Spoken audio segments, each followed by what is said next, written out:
Good afternoon. So my name is Anita Leon. I'm the Director of Marketing Communications at RBD of Canada, and I will be your moderator today. So again, thank you for joining today's webinar, How to Prevent Stuck Deals in 2026.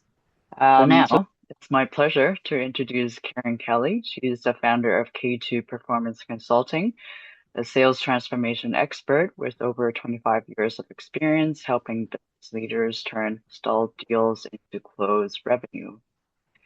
She created the Velocity 3R system: repurpose, reveal, revisit. It is a proven framework that helps sales teams channel activity into results. And she also hosts the K2 Sales podcast.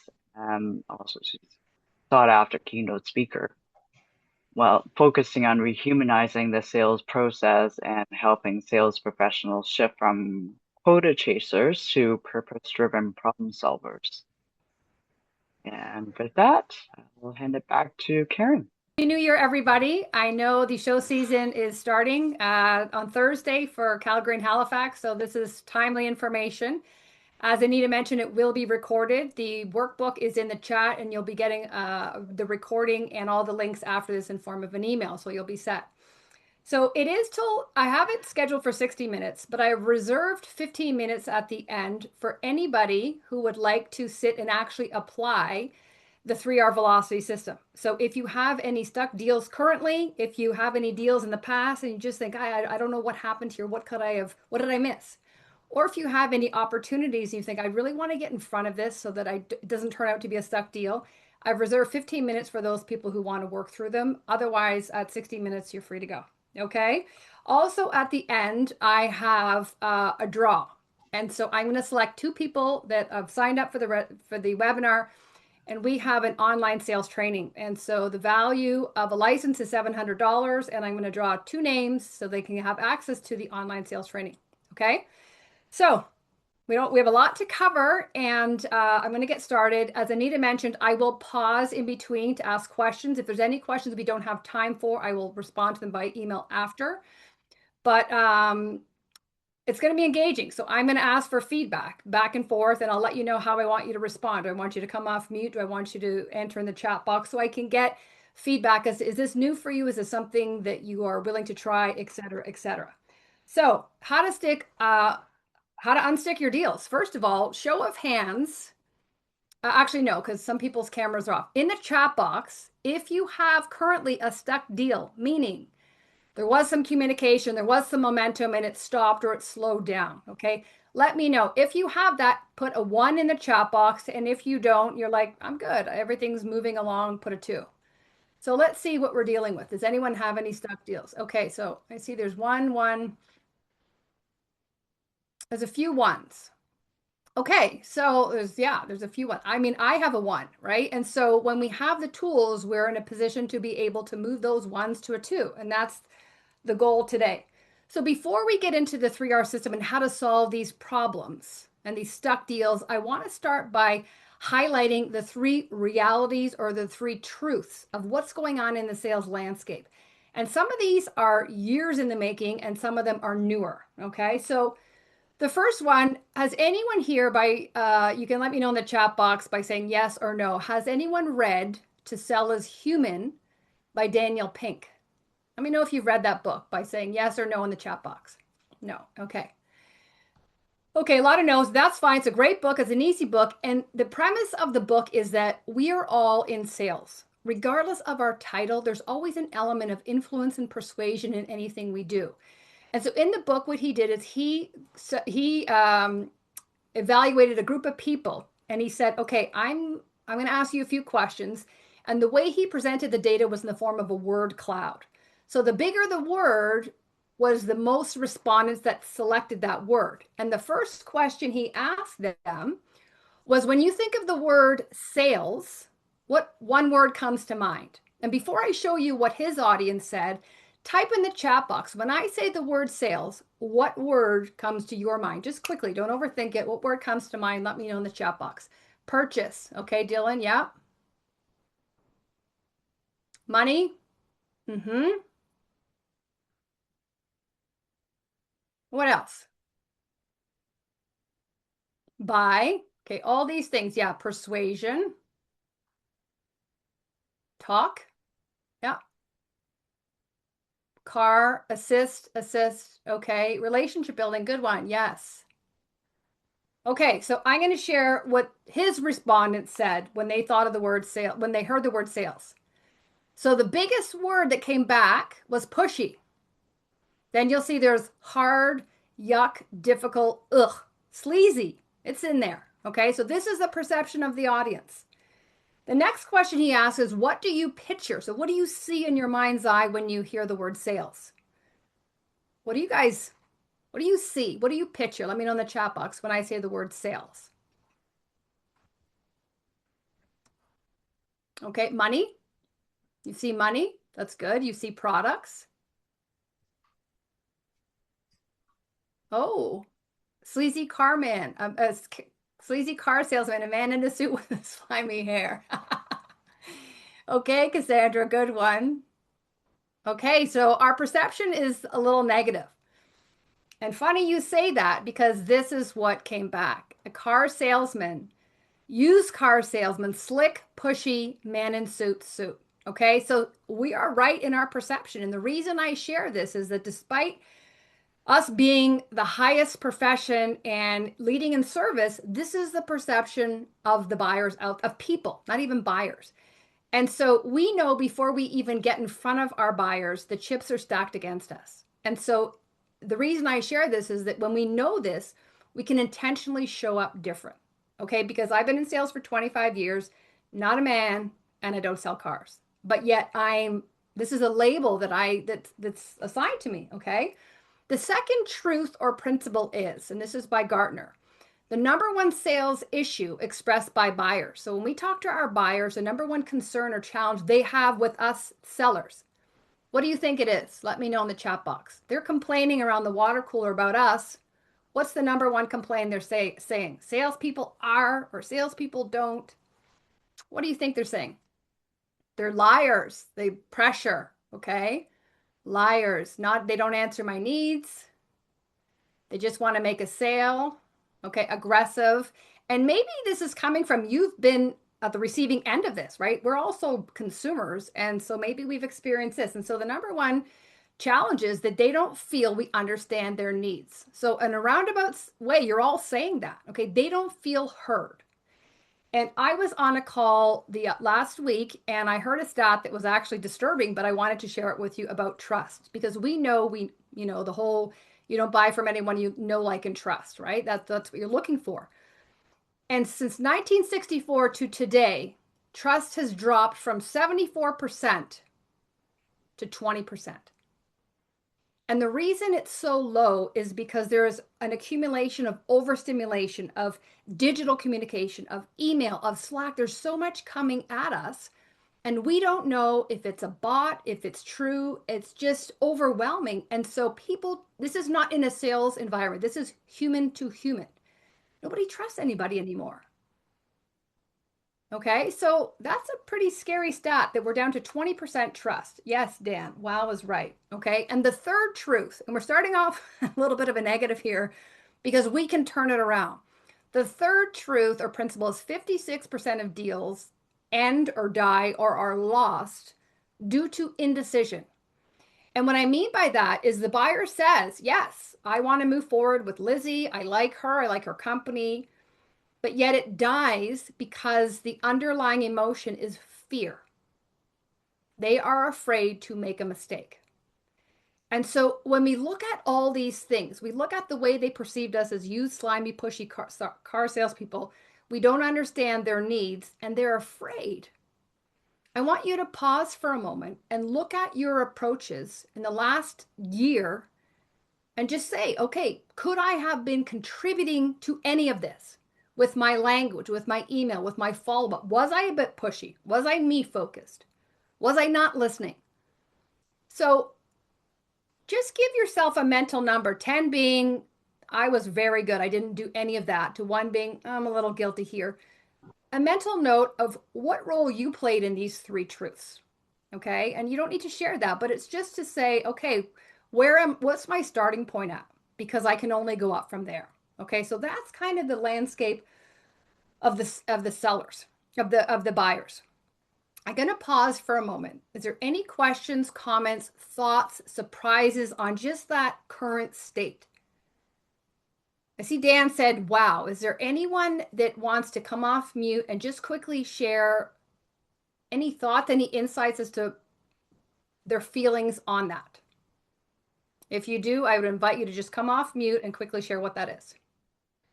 Okay, Cassandra says that you can also write in the chat. It doesn't really surprise me. Thank you, Cassandra. And it's sad that it doesn't, right? For me, this trust thing did surprise me. It definitely did that it's so low. Okay. So the next slide I want to talk about is I have the 3R velocity system, and we're going to get into that. We're leading up to that, but you'll look at speed and velocity. And speed, we know, is how fast something's moving. Can't get in his. But velocity is how fast something's moving in a certain direction. Can somebody mute themselves? I can hear somebody chatting on the back there. And so when you look at the 3 challenges, you have to ask yourself, is the direction in your sales motions towards you? Is it buyer focused or is it seller focused? And a quick way to look at it is look at your emails. Is it start with you? Is it all eyes? We can do this. We're the best at this. Okay. Because if it is, and those conversations are all about how good we are guilty of those 3 truths. So the velocity has to be pointing to the buyer. They need to be the focus and they need to feel it because we know they're afraid. We know they think we're used car sales people, men, not even people. And they know that, that they can't make a decision.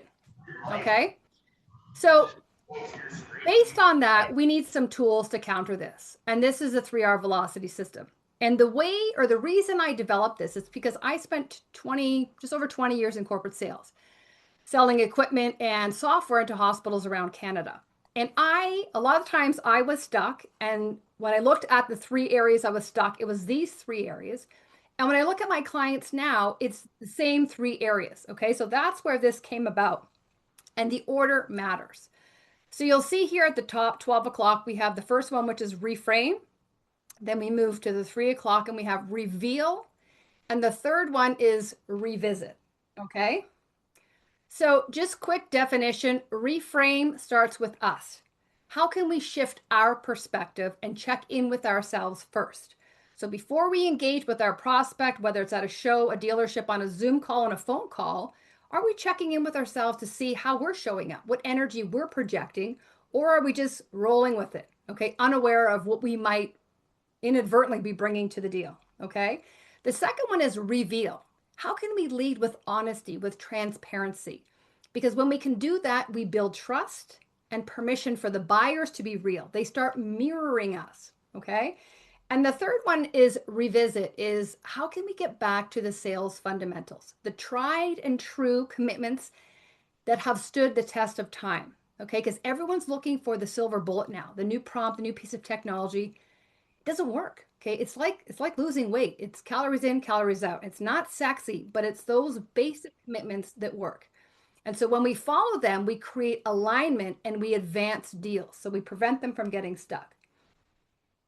So we're going to move to the first one, reframe. Okay. And before we get into it, think about, have you ever had an opportunity and maybe a little bit longer has passed since you've heard from them. And in your mind, you think, oh, I've lost it. These guys have gone somewhere else, or they can't afford it. Or, I knew I went too high in that quote. How many of you have started playing a story in your head that you've already lost the deal because you haven't heard back from them? Let me know in the chat. Just say yes or no. If you've kind of inadvertently killed a deal in your head before you've actually heard back that the deal is stalled or it's not moving. Has anyone ever done that? You can say yes or no. Okay, Ryan says yes. Yeah, okay, 100%. We all do that, okay? But when we do that, our thoughts, our words, our actions, we are bringing that into reality. We are actually that energetically inviting that to happen. And sometimes it happens at the subconscious level. We're thinking it. We might say it. but we're bringing that doubt to the deal, to the opportunity. And the whole purpose of reframe is how can we observe within ourselves that we are doing that? That we're saying last year was a tough year, and we're entering these meetings with this is tough. This is hard. This is expensive. We are projecting that onto them. Okay. And so when you look at our thoughts in a day, as humans, we have 70,000 thoughts a day. Okay. 95% of them are the same as the day before. So what you're thinking today, you pretty much thought about yesterday. And here's a shocking stat: 80% of them are negative. So we know scientifically that we are leading with doubt, with uncertainty, with fear. We are bringing that to the deals. And you've just shared with me in the chat box that you're aware of that. So how can we start by neutralizing that, checking in with ourselves and saying, what energy, how am I showing up here that might be negatively contributing to the experience I am trying to create for my prospect? So what do we do? Well, we really have to check in with ourselves to kind of get that baseline, that starting point, to know where we have to realign, where we have to do a little bit of work, that we're not projecting it onto our deal. So let me ask you this. How many of you have some form of morning practice or something that you do before you get up and just look at your phone, where you can ground yourself, center yourself, and really check in to go like, how is Dan doing today? How is Aaron doing today? How is Karen? Like, what's going on here? And just really quiet the mind. How many of you, by saying yes or no, do something like that in the morning? Or is it just get up, pour the coffee, and scroll the phone? So, okay, so I see Ryan every day. Excellent. Cassandra, no. Thank you for your honesty. Jean-Francois, nope. Okay. So this is an opportunity for you to try to do that so that you can check in first and say, what am I leading with here? Because I'm about to bring that into this call. I need to neutralize that. And then actually, when we can do that, we start seeing things that other people don't see because our needs are in check. But the problem is if we're showing up with the same negative thoughts day in, day out, the results are going to be the exact same. We can't expect a different outcome. We're not going to get it, right? We're just continuing that negative thought pattern. So one thing that I've been doing for years is I journal every morning, and it's just like a conversation with myself. I'll write down how I'm feeling if somebody annoyed me yesterday, and I start trying to find patterns of why was I triggered? What was happening there so that I can unpack it and make sure I'm not bringing that into future deals. So we can pick kind of wherever we want. You're saying you can make availability. I'm hearing someone here having a sales call, hopefully about to apply the 3R system. So the first one is reframe. That starts with ourselves. Okay. How many of you put a 1 in the chat box if you're willing to give this a shot and say, you know what, I'm going to really start working. I'm going to reframe. I'm going to check in with myself to make sure that there's nothing creeping in there that doesn't belong. If you're committed to do that, put a 1. Okay. Thank you. M. Taylor. I don't know what the M stands for, but thank you. A lot of 1s. Okay, absolutely. And what I would say is notice the difference. Notice what you're picking up on in your calls. Sometimes it's the unspoken. You start picking up on body language, behaviors, nudges between husband and wife that you wouldn't otherwise done because you're too focused on what's going on in yourself. Okay, so that's the first one. The second one is reveal. Okay, and you see here, part of the morning already. I love it, Dan. So the next one is reveal, and it's how can we take off our armor and disarm and really show them who we are. Lead with transparency. And this one is very close to my heart because when I was in corporate, I was the expert. I was the go-to. I knew every stat. I had every white paper memorized. I was AI before AI was here. But there was no humanity in me. There was no empathy. There was no emotion. And so people needed more. And so what I learned in my own experience was when I was closed and I was a little bit robotic and just giving facts, I was training them to do the same. So their cards were face down. So when I would ask them questions about timeline, budget, what their future vision looked like, they weren't giving me the truth because they were mirroring me being closed. And so only when I disarmed and let a little bit of myself come through did I give them permission to do the same. And so think about in your engagements, how are you showing up? Are you just sticking to the script? Are you showing up as someone you think they want to see and be with your title, or are you showing up as human? The trust is down to 20%. They don't trust anybody. The fact that you're not a bot is already, a plus for you. And so leading with authenticity and showing your humanity is the differentiator now. It's not, it might help you, it will. People, the bar for human to human connection is so low that if you can just show your real self and drop your guard, immediately you start building trust, which we know is low. We compress the sales cycle and we allow them to feel heard. So that in itself is addressing all those three principles that we started with. And I'll just tell you a quick story. I was invited to speak at a college to a group of sales students. And the title they asked me to speak on was Finding Your Authentic Voice. And this was early pandemic. And so, of course, they're not even in the sales world yet. So I think, well, I want to help these kids out and give them a chance to at selling and do a good job. So I share some of my wins and my losses and my experience in my sales career, and I tell them some stories. But I don't share the real stories. I stayed buttoned up and I shared the accolades, the successes I had. And at the end of the talk, there was no questions, there was no engagement. They looked at me as if I think she misunderstood the topic here. And it was just silence. And I remember thinking, I didn't move them because I played it safe and I never allowed myself to be moved. And so I did something really vulnerable and uncomfortable in the moment. And I disarmed and I told stories, but the real ones. The ones where I thought I will never, I was so afraid, the ones where I screwed up, the ones that I said things I shouldn't have said and felt like I never belonged. And it felt so scary sharing that side of me. But that's when the energy changed. And that's when we connected because they connected to my imperfections, not my perfections. And they started seeing themselves in my stories and I became relatable. And after that, I said, I will never play safe and guarded because people want to know the truth. And then they start opening up. And that's what happened with the group of students. They were opening up and saying, oh my God, that happened to me. And someone hung up on me and all these things only because I disarmed. And so I would invite you to think about even at the show season coming up, they're going to be talking to many vendors like you. You are in a commoditized industry. You are the differentiator. The stories you tell, how you disarm and how you show up is what they will remember. Because a spec's a spec, right? You're also selling very similar things. So how can you be the differentiator? And one of them is leading with transparency. Okay. I know you just shared, you have 3 young kids and this is the one you're looking for, but let me tell you, this one might not be the best one for you. Okay. How many of you are willing to say that and be honest and genuine? And it's not about your pipeline, it's genuinely helping them make the right decision because we know they're afraid to make it. What about saying something like, I just showed a family a similar unit to yours, and they also love this part of it. But here's what surprised them about this part. I never thought they would come back with that.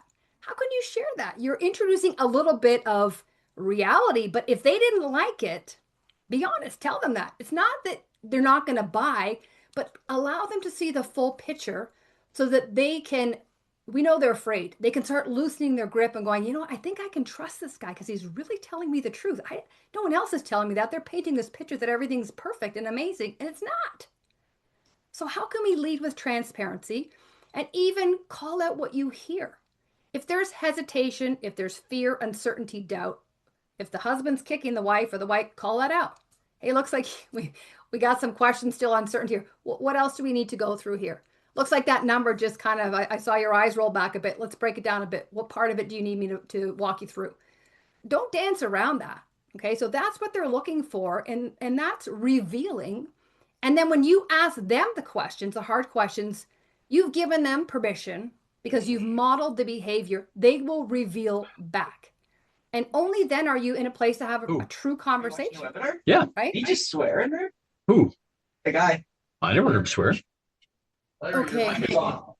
I'm going to mute all here. Okay, so I just want to pause on the reveal one for a second. And let me know in the chat if you feel you are good at revealing. You're showing you're telling stories about your first RV. You're letting people in a little bit so that they feel and they get to know the person versus just your role and title. So if you feel like, yeah, I'm okay at the reveal, write a yes. And if you say, you know what, I was like you were Karen and just stuck to the script, write a no. And there's no wrong answer. It's just, what's my starting point? Okay. So a lot of you are saying that you are revealing, which is great. I'd say so. It's being pretty new to this, always trying to be real. Yes. Okay. If anyone remembers Dr. Phil, his tagline, keep it real. Okay. We know salespeople are the gift of the gab and all this stuff. Nobody wants that. So how can you keep it real? Okay. And the third one is revisit. And so this is back to basics, the sales fundamentals. Okay. And so when you look at the stages, you can hopefully see how it flows. There's no point in me telling you the sales best practices if your mind's not in the right place and if you're leading with doubt and scarcity, because anything I tell you you're not going to do anyways because you're going to feel imposter syndrome. So we have to first start with ourselves, reframe. What is our perspective? What is the lens in which we're approaching this opportunity? How can I reveal? How can I allow them to feel my desire to help them and see me as a person so that they can start asking the real questions, not the questions they think they should be asking? That doesn't advance deals. We want real, raw conversation. And when we get those two, now we're in a place to actually apply the fundamentals that move the deal forward. Okay, so they compound on each other. Before we get into the sales fundamentals, I want to quickly walk you through a few things. And the quote Maya Angelou said is, people don't remember what you said, but they'll always remember how you made them feel. And that is the sales experience. Okay. And when you look online now on how trust is so low and how there's surgence of AI, what is the role I can play? The one thing that I, as the sales professional, the owner, whatever your title is, we're all in sales here.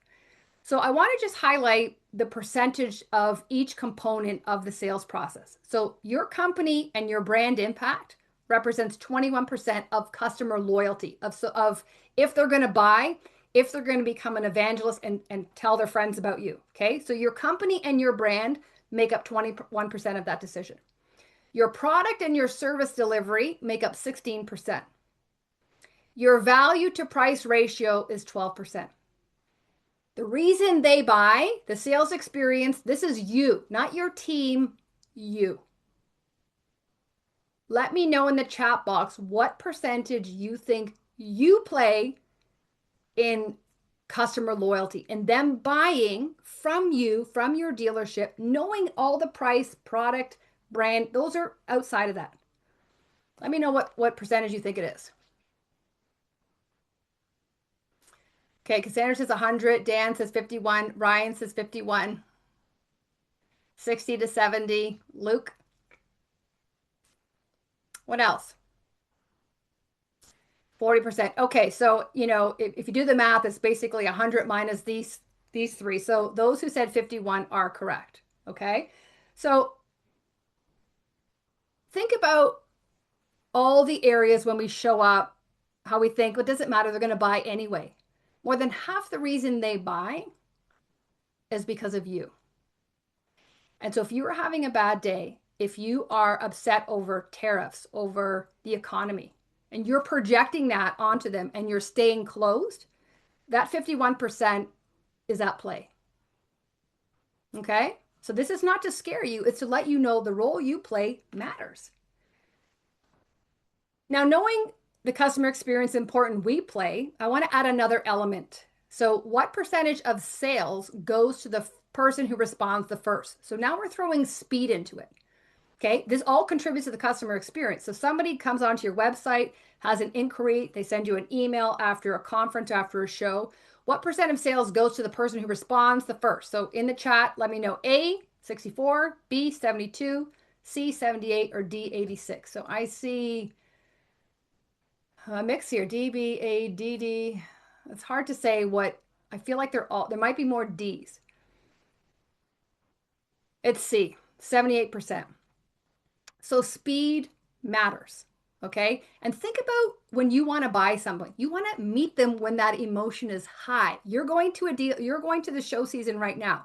If you've been talking to people along the way and now you're hopefully nearing the end of the sales process, emotion is high. Okay. They want to buy. If you have had zero conversation, it might not be as likely. It depends. I'm not saying it doesn't happen, but it could. But the whole point is you got to meet them where they're at. And there's times that I have identified a piece of technology or a software and I sign up for a demo, say it's Thursday morning, and then I get someone emailing me on Monday saying, hey, our BDR is going to reach out to you for a demo. And I'm like, what? I've already forgot or I've already bought. Like speed wins here. Okay. So knowing this, how can we still execute on the fundamentals with speed to meet them where they're at? Because we know it makes a difference. And how we can do that is with our friend AI. Okay. Now, the one thing I'll caution you with AI is we are the pilots. Okay. We are driving the strategy, the directives. AI is our co-pilot. And some of you might be using Copilot, but it executes on it. We can't leave the direction, the strategy up to the Copilot. Okay. We can only do that. So as I go through the sales fundamentals, I'm going to weave in a little bit about how AI can help you. Okay. In the chat box, if you are using AI, just let me know what LLM you're using. So large learning model, is it ChatGPT, Claude, Copilot, maybe a few new ones? Let me know what one you're using, if you're using it. Okay, Jean-Francois, ChatGPT. One thing I'll quickly mention, and you might know this already, if you are using the free version and you're uploading any sensitive information, it's out there in the world. Okay, so if you don't want anything shared in the free version, you need to redact it, delete it, whatever. Otherwise, it's out there, and that's what it's using to continue to train the model. Okay, so it looks like, okay, most people on chat. Okay, so that's fine. So I'm not going to spend a lot of time in this because you have the recording and you're going to have the framework after. The important thing is the fundamentals. But as you're using AI, the important thing is the prompts. And one thing I'll say is garbage in, garbage out. So if you are just saying, rewrite this email, write a better email, you're not telling it anything. You have to allow it to look at the lens in which you want it to write. And so the acronym I've come up with is SCOPE. Okay. So the first one is you have to tell the self, who are you? Okay. I am a owner of an RV dealership. I am a finance manager of an RV dealership in Edmonton. The more detail, the better. Context. What is the goal? Okay. What is the goal? The output you're trying to look for. I am trying to write an email. I'm looking to write a follow-up email, a newsletter. The output style, I want it in a professional tone, in a conversational tone. The parameters, what structure, framework, I want it written in a paragraph form, bullet point. Okay. And then exclusions, do not use any jargon, keep it less than 150 words, and do not say checking in and touching base. Okay. Whatever, you build that in a prompt and you save it. And anytime you ask chat or any LLM you're using to write something to use it, it's going to take this, and this is the lens in which it's doing the search. Because somebody from an insurance and finance background is going to have looking at the research and the data from a different lens than a salesperson. Okay. So here's an example, and you're going to get all of this. So we're not going to spend time, but just so you can see what it is. Okay. So define your role. I am blah, blah, blah, working with, okay, the context, all the stuff. How many of you are already using something like this where you're teaching it and training it to know who you are? Okay, so Cassandra is, great job, Cassandra. Anyone else, you can just write yes. You have to guide it, absolutely. Okay, Yipper, good job. I was training a company last week and I said to one of the managers, how are you using AI? And he said, well, to write emails. And I said, oh, great. What's your prompt you use? And he said, write a better email. And I just thought, well, we a little bit of work to be done there. Okay. Going to pause for a moment before we enter the last part on revisit. Just I want to get a temperature check here and how we're doing. from a pacing standpoint, from a knowledge standpoint. 10 is we're tracking, we're good. 1 is I'm lost. I don't even know what's happening here. So just let me know in the chat how we're doing. 10, we're tracking, or do we need a little bit of work to do? Okay, we're at an 8. And for those who are a little bit less than a 10, what do we need to do? Do we need to slow down? Do we need to digest it a bit more? More examples? What do we need? Let me know in the chat.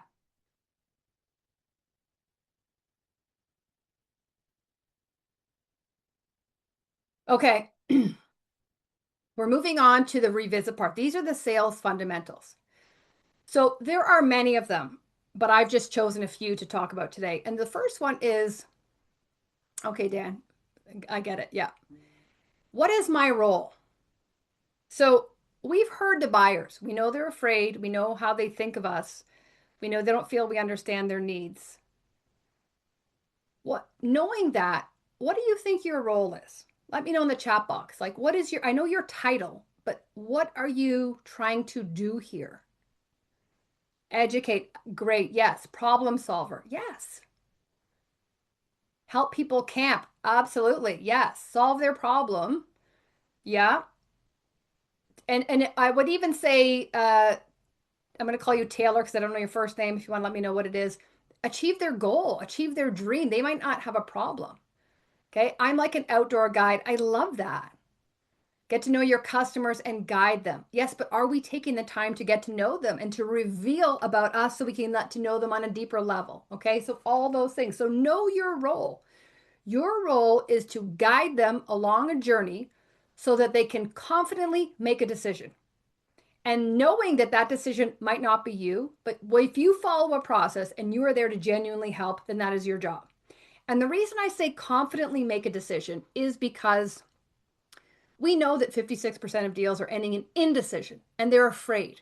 So we don't want them signing and going, oh, I hope this goes through. We want them to go, yes, I've done my due diligence. Dan has explained it. He's shown me everything I need to know, even the downsides that actually moved me into another unit that I would never have otherwise looked at. Yes, where do I sign? That's your role. So that they feel confident about spending 200 grand, 100 grand, whatever it is. In times like this, when most people don't have it, they need to feel confident doing that. That is your role. Okay. So know your unique differentiator in helping them achieve that. Okay. So how many of you would say, you know what makes you different? Not your company, because we know that the person makes up 51%. So does anybody want to share one word that is their unique differentiator? And if you don't, that's fine, but I would invite you to put it in the chat. And if you don't know it, sit on it and figure out, like, what do I provide? What do I offer? What is my superpower that nobody else has? Otherwise, you make it very easy to not stand out. You're just in the sea of blue. Okay, does anybody want to share what they feel their unique differentiator is? Fun, yeah, genuine. Okay. Young and energetic. I bring out passion, emotion. It's so good that you know that. Okay, authenticity, amazing. So lead with that because they see a sea of sameness. And when they feel all the things you've just shared, that's going to move them. Okay, that's going to move them and start aligning them with you, caring and grounded. Absolutely. Lesson number 2. Who are my ideal clients? Okay, a lot of times I see people with a net way too wide and it's everybody. So look at who have I served in the past? Look at deals, even close won, close lost. What made that deal go seamless? It moved quick. There was good momentum. Look at the people, look at the demographics, look at the challenge or goal, and how do we start rinsing and repeating that? Look at the decision makers. When the parents were struggling, who did they go to? Did they go to the daughter? Did they go to the son? And really get intimate with who your clients are. Because when you know them, you can start using their language. You can start telling stories about how you've helped other families with those same dynamics, and they feel heard. We know the number one challenge is they don't feel we understand their needs. When we know who our buyers are, we're speaking their language, they feel understood. And then the next logical step is, well, you must be able to help me. You get me. You have to be able to help me. So know who your ideal clients are, and we don't sell to everybody. Okay, we're not the Walmarts of the world. The third one is, what is their goal or dream? Okay, some of you mentioned a challenge. Yes, it might be a problem. but it might also be a goal or a dream. How many of you in your conversations ask this question in a roundabout way to really understand what is the emotional underpinning behind this decision? Let me know in the chat, yes or no, if you ask. What's their goal? Like, why do they want to buy an RV? Is it a retirement dream? Is it a family adventure? What is it? So let me know, yes, if you ask this question, or no, if you don't. Okay, so Taylor, yes, important to qualify. I would say qualifying, Matt, and even just showing you're human. Like, why are you here? Lifestyle. Okay.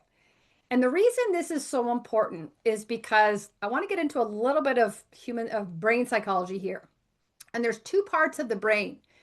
The one part is the neocortex. That is the logical, rational part of the brain that justifies the decision. And it responds to what and how questions. So how do you want to buy? What are you doing? What are you looking for today? Just very basic logical questions. And that's where most people sell. The lower part, the limbic or the reptilian brain, is what is responsible for 90% of decision making. It's where the brain buys, and it has no concept of language. So it goes on emotions and feeling. And think about in your own life, have you ever gone to a store and say you had a number in mind, I don't want to spend more than this. And if it's an outfit or a power tool or something, and you say, okay, $300 is my max. And then you try it on, or you look at the battery, or you do whatever, and you end up spending $450.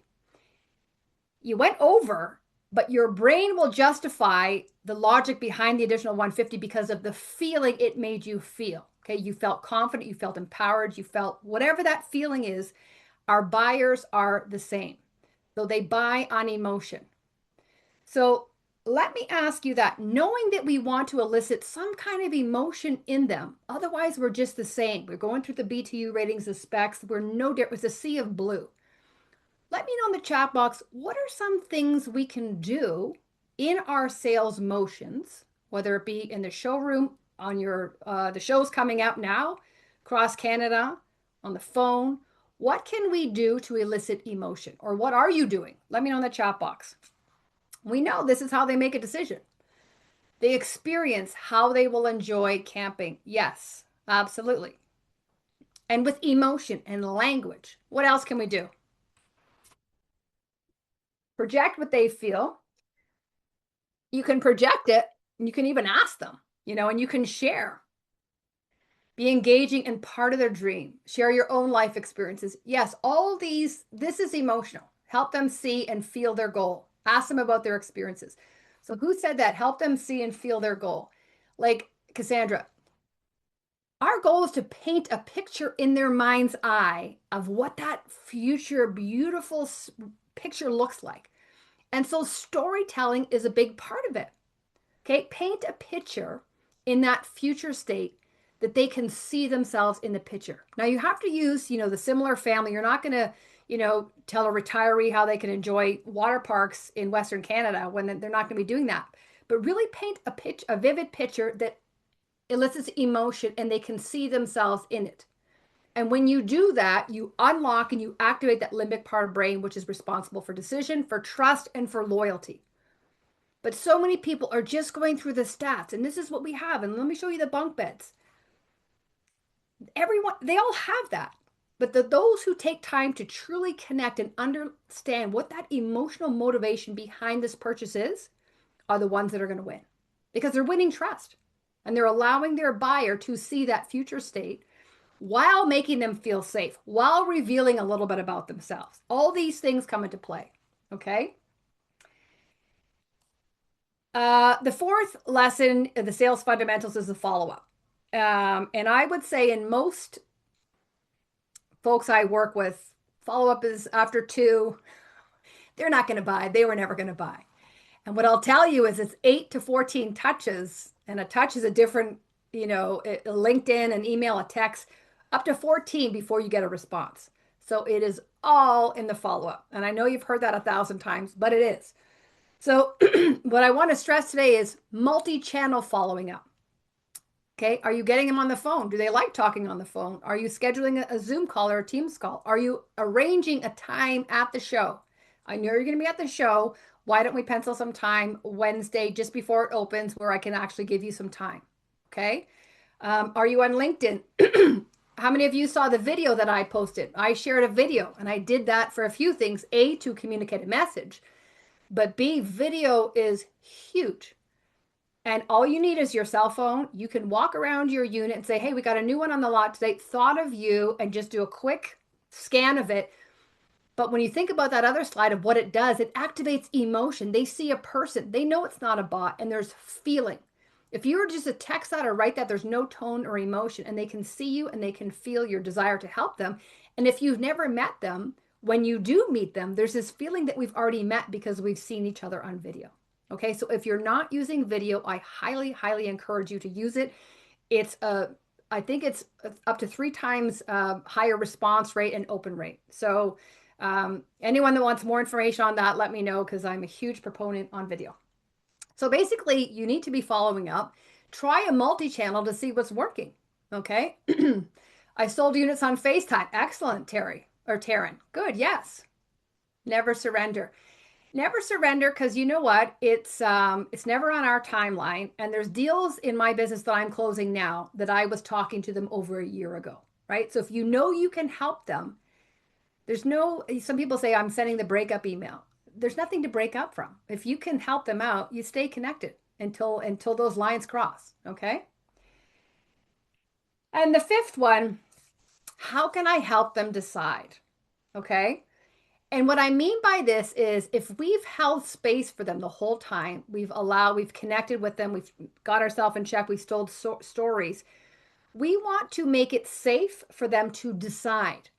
So again, leading with transparency, how are you feeling right now? If there's hesitation, what part of it do we need to review? And just not pushing, let's just get you into finance and get you on the road. Stop and anticipate where there might be friction. Okay, unless they're ready to sign and they're actually signing. But again, you want to make sure that they're signing confidently. So a lot of time at this point, what people are feeling or what questions they might have are this. What part of these questions are you having right now? Like, let them see what they should be feeling and help answer questions for them that they didn't know to ask. Okay, you're creating safety for them, that all of a sudden they start asking more questions and they will buy, but you have to help them make the decision. And when we push, they pull away. So it's always aligning to their goals, following the steps, gaining advancement, pausing along the way. I detected a bit of hesitation there. I saw, when you guys saw that number, there's a little bit of a pause there. What's happening there? What's going on? If you don't get in front of it, those are the emails where you're chasing them, because you never gave them permission to tell you what's actually going on. So you can't help them because you don't actually know what the objection is. So call that stuff out. And when you do that, you actually help them decide, and they're happy to move forward because they feel confident in their decision because they know all sides of the decision. The last thing you want is somebody who wants a refund because they're saying, well, he told me this or she told me this. I had no idea that wasn't included. You don't want a disgruntled buyer, because when they go to the parks and when they can't park their RV, what are they talking about? The experience to their neighbors, to other people who are on the market. That's your pipeline. So the better experience you can provide for someone yields repeat business for you. So John says, sometimes it just takes a hand across the desk and ask for the license of whose name's going on it. Yeah. If you've qualified them well enough. Yeah. Again, these are for the people that you detect some risk, some hesitation. Okay. If someone has done all their due diligence, yeah, you don't want to stop it, but you just want to make sure that they're fully aware of what they're getting into. Okay. So in summary, we talked about the 3 R's, starting with ourselves, reframe. How do we check in with ourselves? How do we look at what thoughts, what language we're using? Are we showing up as a victim? Because if we are, that's what we're projecting onto our deals. How do we reveal? A lot of you share that you are keeping it real. How are you showing up authentically so that they feel it? Okay. I'll never say you can trust me.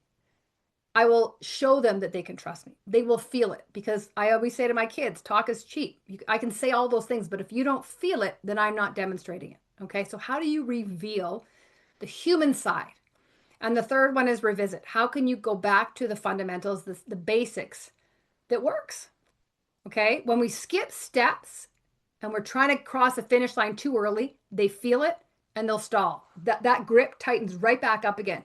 So we need to guide them. We need to be like a Sherpa and checking in along the way so that when we advance, we're not going back because we've created safety for them to travel with us. I'm going to pause for a moment and I'm going to invite any questions, any comments, any feedback, and I'll just keep it right now to the 3 R's. So if you have any comments on the first one, reframe, let's open it up. You can let me know in the chat box if you have a question on reframe or comment.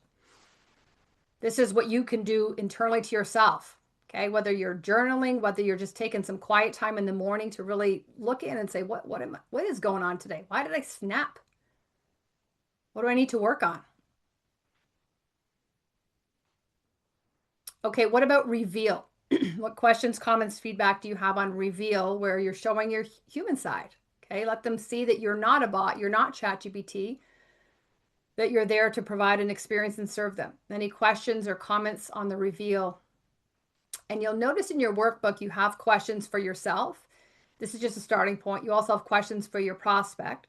So I would encourage you to take a look at that and just ensure that you're not, we talked about 95% of the thoughts are the same as before. So if they're negative, we want to break that pattern, right? So just look inward and look at those questions to snap you out and say, you know what, I was leading with a bit of scarcity there.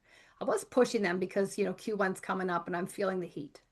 They don't need to feel the heat. Okay, I have finally, a question. Yeah. Yeah, it's just a question, Karen.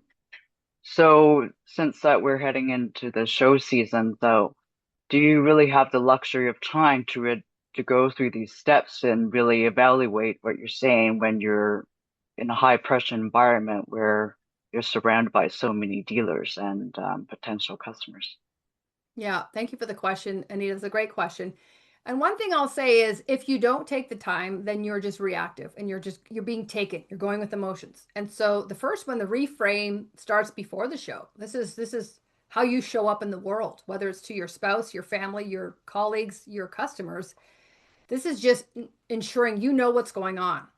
Okay, if I've had a bad day, my customer can feel it, right? Because I'm projecting it on them. So neutralize that. The next one is how can you be real? So think about in advance who's coming, who might be there. Are there short snippets of the story that you can tell real time that allows them to feel what you're trying to feel? So if they're afraid, how can you tell a quick story? You don't need to tell a 3-minute story, but how can you just acknowledge their emotion, meet them where they're at, and then move them forward? Okay. And the other one is slow it down to be heard, as Dan says. And Aaron, I love that line, facts tell, stories tell.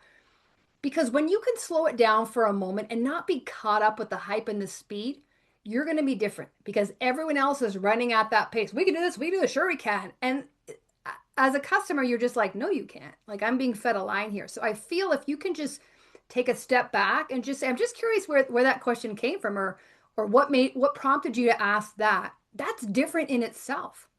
Okay. And they're going to feel heard and that you are genuinely taking the time to understand their needs versus just throwing yeses at them, which most other people are going to be doing because it's high pressure if you allow it to. But I just think slow it down. This is a large purchase. You all understand where they're coming from now. They're afraid. All the things we talked about.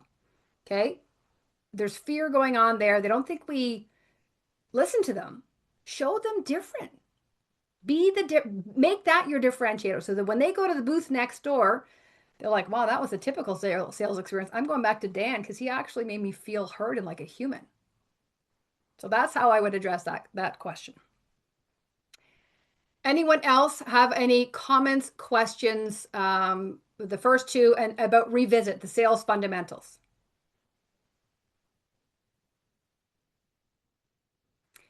How many of you have a sales process? So something that you follow, you might train your team on. So when a lead comes in, we do this, we follow this. And it's like Monopoly. These are the steps we go through and you can't collect 200 until you pass go. How many of you have a process? Yeah. Okay. Luke does. Listen to the customer and repeat their words. Yes, that's mirroring and labeling. That's great. You all do. Okay, so just look at, the process and where you can inject this. They love hearing their own names. All those small nuances. Yes, and Cassandra, that just goes back to allow them to feel heard, right? The one thing I'll caution is as long as that comes with sincerity. Because for me, sometimes it feels patronizing when someone overuses my name or says, great question, great question. And you're like, that wasn't a great question. So just make sure that it's coming from a point of sincerity. Okay. Talk to the kids, genuinely talk to the kids. What do you think? Let me show you this over there. Absolutely. Okay.